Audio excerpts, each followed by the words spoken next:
Hey, this is Vu, and one of my most commonly asked questions is, what map should I play if I want to solo carry? And this will change from time to time, not only with maps changing, but also with the meta on the maps changing. But for 2021, this should be a pretty solid answer. And we're going to start with the sponsor for this video, Leadify. Leadify is an AI coach which allows you to improve faster by analyzing your Face-It or matchmaking games and giving you insight into your weaknesses with personalized training, and it tracks your progression as well. Whether you're trying to rank out of silver, prove to your friends you're in elo hell, or you're my family trying to organize an intervention and get me to quit CS, Leadify is the app for you. It's also free to try, so give a click to the link in the description and try it out for free at leadify.com. Mirage, as I think this is probably the best solo carry map currently. And I know what you're thinking, where's Dust 2? We'll get to that later. So for Mirage, the reason I think it's the best solo carry map is specifically because on the CT side, it's easy to have a lot of impact in a lot of different areas. There are 3 places that have impact on multiple angles. So you've got window, you've got connector, and you've got cat. All 3 of these spots have impact on middle, but they've also got very solid impact on other portions of the map. Cat obviously supports B very well, connector obviously supports A very well, and window is just a stone's throw away from A, as well as a fairly quick rotate to B. And as you should know, the most impactful angles you want to play on that CT side if you truly want to carry typically aren't site anchor positions. It's going to be spots like cat, where I can make my way over to middle, make some contact in middle, try and get something done, and if they go B, I'm right over to B right away. It's a very quick rotate, so I'm really impacting 2 different spots. If you're playing somewhere like B or A, these are both angles that only impact that exact bomb site, and if you hold it really well, they're gonna go the other direction, right? If you hold A perfectly 3 times, they're probably gonna consider going mid or B, in which case your impact is lessened. So the fact that Mirage has 3 of these is very, very helpful. Now on the T side, things are a little bit more complicated because if your opponents just play passive, it can be very tough to deal with. Now, if your opponents are playing aggressive, I think this is a great map to solo carry because you can do something in mid like this. You can smoke out, molly into connector, toss a flash up. Wow. Toss a flash up. This flash is really effective for dealing with mid pushes if you want to wait, you want to swing out with it, or for cat players if you wait for it to explode. It's not a perfect flash, but no flash is perfect in that regard. So it's up to you to decide which one you want to use it for. But what this does is it stops an opper killing you from window. It takes down the connector player so they can't op you from connector. The flash catches a mid push and you can swing out and get to box. Now, if you have a teammate throw top middle, you can then sequence into throwing a window smoke, and now you've got full mid control. And if they're trying to pressure you, you're gonna take some somewhat advantageous engagements towards cat here. You can definitely, if you have another teammate that might throw smoke for you top con, you can get con control pretty easily. You can jump up into window if you want. There's plenty of different options. Now, if your opponents are playing passive, it gets a little bit more awkward because they give up mid for free and then you're kind of forced into executes. But luckily for you, Mirage, being the new Dust 2, is a map where people actually are willing and able to throw a execs. And that means if you take mid control and then you have your team go back into an A exec, which they will willingly do, in fact they might even suggest it, you can make it very hard for your opponents to do almost anything. It's hard to rotate into A if you've completely given up mid and there's a guy lurking connector. Like, how do you get the rotates? How do you push through that jungle smoke? It gets very awkward, right? So it's certainly a very strong map when it comes to solo queue play on both the T and the CT side. Yeah, I know, Cash isn't technically in the active pool and it's not the most played map of all time, but I would say it's probably number 2 in this regard. The CT side, you still have multiple players that can play very impactful angles. You can have 3 mid, a 1-3-1 is something you can play. If you have 1 highway, 1 Z, and 1 vents, vents obviously being a quick rotator, though the most common setup would be a 1-2-2, where you have 2 B, and 2 mid. You have 1 highway, 1 Z. And, you know, highway, very quick rotate over to A, very impactful position on multiple different angles. Your B players can even boost up into vents and support middle as well. There's lots of different play you can have between the sites, and you also have one of the most easily retaken sites in the entire game in A on cash. So even if your A player just bungles it and you absolutely get destroyed on A, you can just go and retake it fairly realistically. And the great thing is, even as an A player, you have a lot of impact on the map as well. It's not quite like A on a lot of other maps where you're just holding A. You can throw flashes towards mid to support middle. You can take A main control, which can allow some pretty heavy rotates for your teammates. You can get a lot done on the CT side. And on the T side, it does suffer a little bit. However, taking aim duels in mid, taking control of mid is something you can do with just 1 or 2 players. And I even have a video on this specific lurk route where you throw that smoke down there, you toss a flash out, and you come out behind this smoke, and you can solo take middle to some extent. With the window in Z, it makes it a little bit harder, of course. However, this is a very strong solo play, and you can pretty consistently get things done with this. Obviously, you can't do that every round, and you want to vary up the timings when you go out. You either run right out or you delay for the spray, all that type of thing. But you've got a lot of different options here on this map. You even have, you know, solo plays you can take towards B. If your opponents are soloing B, you can absolutely exploit them.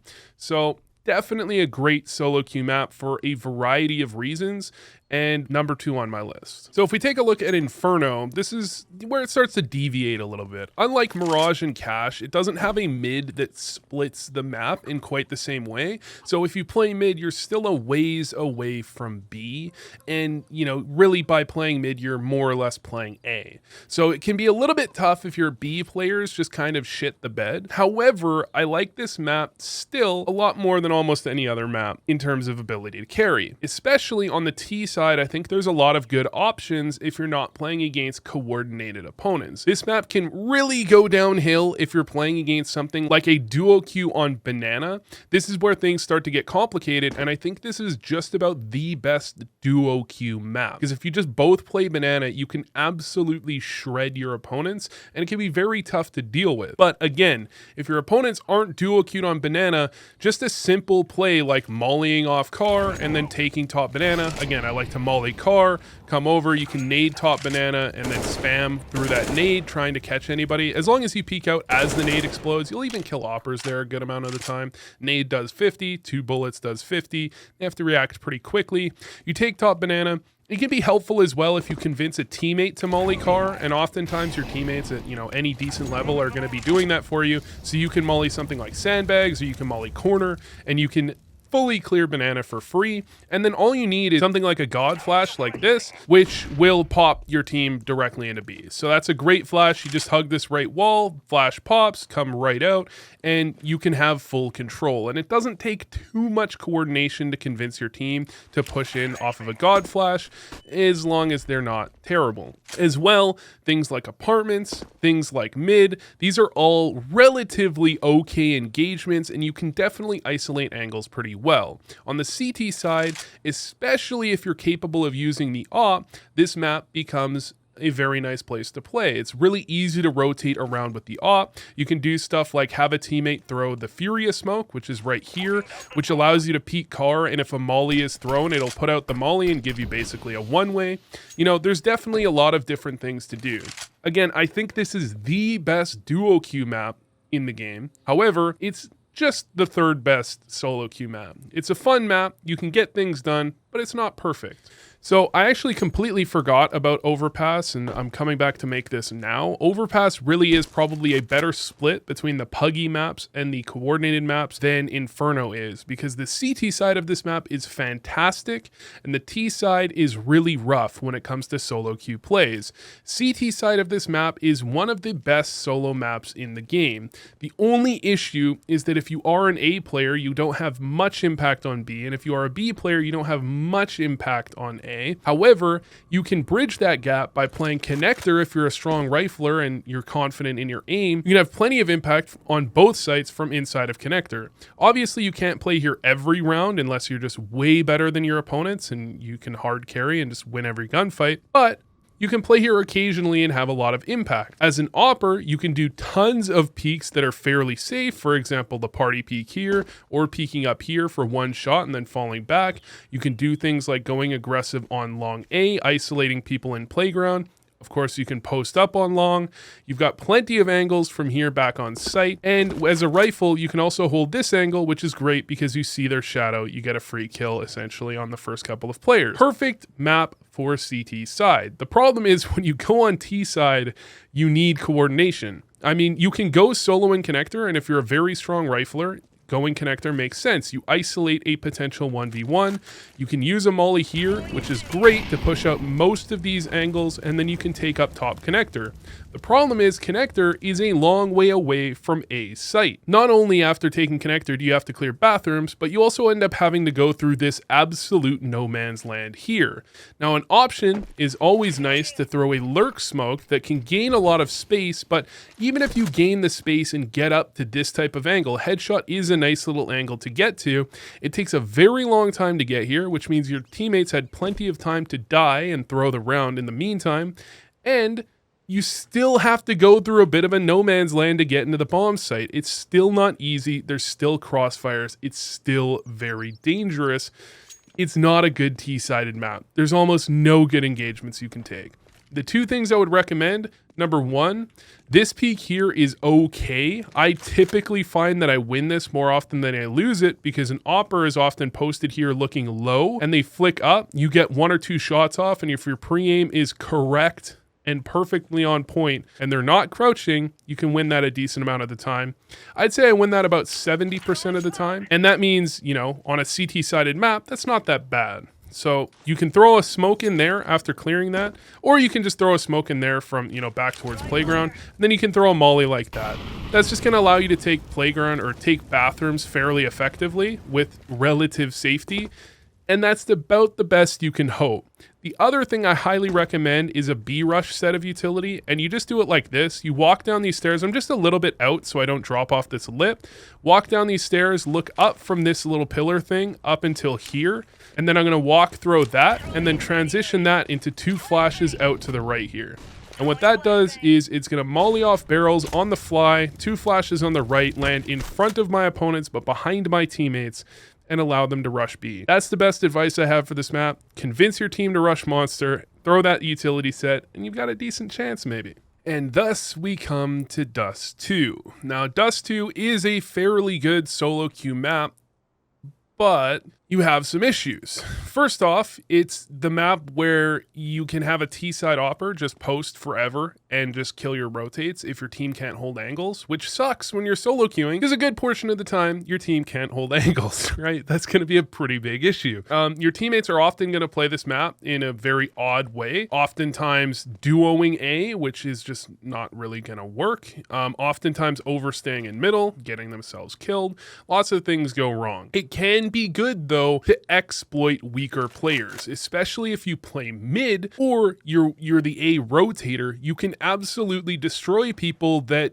do things wrong in middle. If they're not using their utility correctly, if you can out-aim them pretty consistently, you can absolutely dominate people in middle. And that's one of the great things about this map. Again, the problem is it's one of those maps where there's a lot of one-trick ponies. You need to be controlling long on both sides, which requires teamwork. And on T side, it can feel a little bit awkward. If you can't control long, you get cat control, and then your opponents just aren't peeking. Because you're going to need to have someone YOLO out. Someone is going to have to take the initiative and push out first, which, as you may well know, is not easy to convince people to do. They're very likely to be baiting. You might have to be the first one out, and if you're the first one out up cat towards elbow, really you're just going to die. And the same thing goes for mid. They're probably going to have an opper posted from window or something. You're probably going to end up dying if you're the first player out, and that makes it kind of hard to solo carries. So this map is better. It's above nuke, train, vertigo, but it's not at the top. And we've got train, a great map for training to train your trains. And this is, I'd say it's a little bit better than nuke and vertigo. The angles are not quite as disadvantageous. You have some solo plays you can make. And on CT side, if you play outer, you've got a pretty good, a pretty good impact on the round, although it can be pretty chaotic. And if you play against 5 stacks, you're basically going to lose. The one thing to keep in mind on the T side here is you're often going to have this spawn, this out forward spawn. This is the spawn that you can use for very aggressive solo plays. This spawn should beat all of the ladder spawns or all but one of the ladder spawns from the CTs. And, as long as you go around this way, this is the faster way to get down ladder, and you drop down ladder correctly,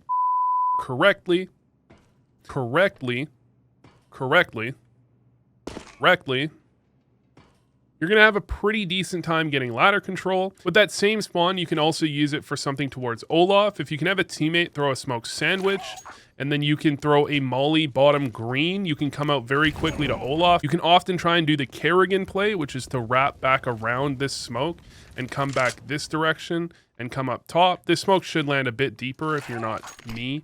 It should land a bit deeper, and you can come right back around, try and catch people top middle. There's definitely some things you can try on T side, but the reason these maps like Nuke and Train are so bad for solo queue is specifically because the angles are so CT sided. When you look at Train, the first kill is almost guaranteed by the CTs because they have all of these elevation angles. They can kill you from on top of trains, and it's about the trade fragging. But when your teammates aren't spacing well, when they're baiting the hell out of you and you have to go first, it's going to make it very hard for you to, carry if your opponents just get the kill on you consistently and then your teammates don't trade. You're not really going to get too many carries. A lot of the time, Train is really about convincing your teammates to do an outer rush and actually push out of T-Con.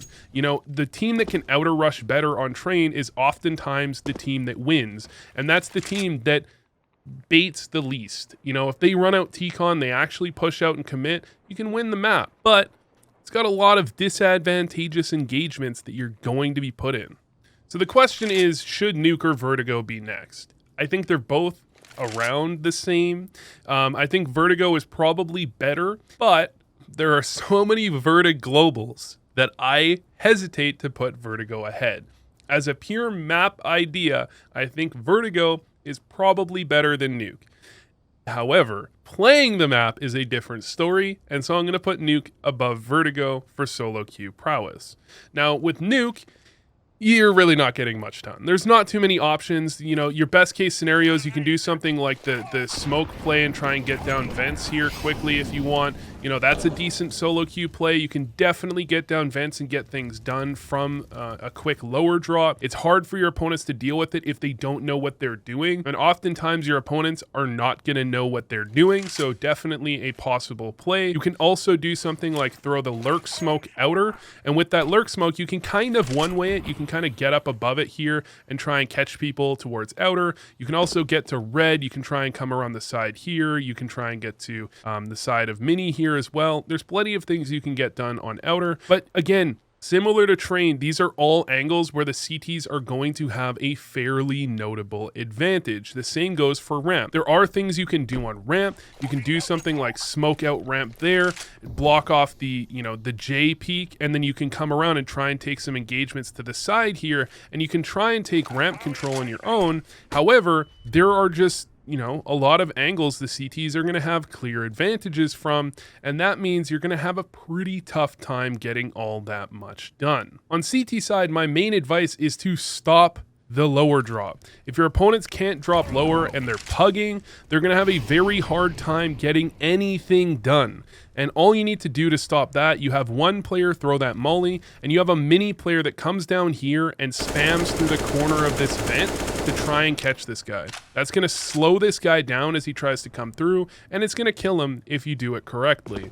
Now, again, that requires some level of coordination, as is the problem with Nuke, but even without that initial molly, you can still certainly get things done yourself. It just makes this really bad. It's really tough to spam through here because your opponent could just be peeking out on you and just kill you. It makes it kind of awkward.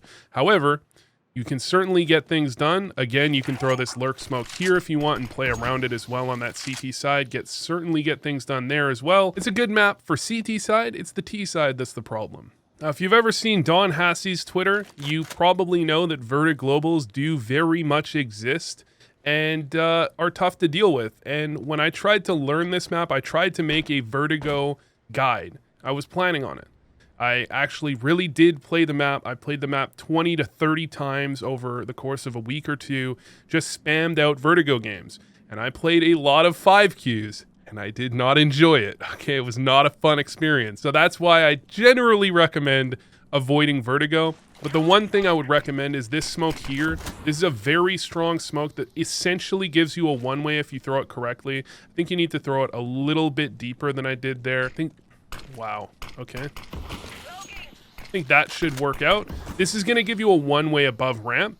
They're not going to be able to see you here just about at all. And that means that you can really effectively shut down some ramp plays. Now, the problem is they can shoot you from some angles that you can't really see, and that can kind of cause some issues. I mean, you can see them up here, but if they shoot you from the right angles, it can be very tough to deal with them. And it is a common smoke nowadays. So people are going to know that this exists. And if you don't have team support to some extent to make sure that you can actually get this done, you are vulnerable to getting spammed through this smoke from time to time. So you definitely have to play it where you sometimes you throw it and don't use it. You know, especially if you combine it with a molly towards ramp, that can be quite helpful to prevent swings down ramp that would definitely be capable of dealing with you in that angle. Outside of that, Vertigo is a map that you're going to kind of have to deal with on your own. There's lots of different options as to things you can do. You can be holding the B push early. Oftentimes teams or players are a little bit over aggressive on B. They see pro teams play super aggressive on B, and they take some engagements they probably shouldn't, or they shouldn't in matchmaking at the very least, or pugs. You know, you can definitely get things done in mid, especially if your opponents are playing back off of middle and you have some level of coordination. You can get plenty of things done in middle as well. However, again, it can be very tough if you're playing a coordinated team that does things like dominate you in middle and actually run execs on the A side, because you can get A ramp control, but it's tough to push people out of sandbags without some level of coordination, as you may have already used your utility at the beginning. And then at that point, you want to do something like an A exec, but you need some coordination for that as well. And unfortunately, unlike Mirage, players don't really know the A exec smokes that well yet from my experience. Certainly, it's starting to become a little bit more known, but still, most of the time I play this map, I've found in matchmaking at least, my team doesn't know the smokes, so we're kind of in a rough spot. So anyways, thanks for watching, and I hope this helped.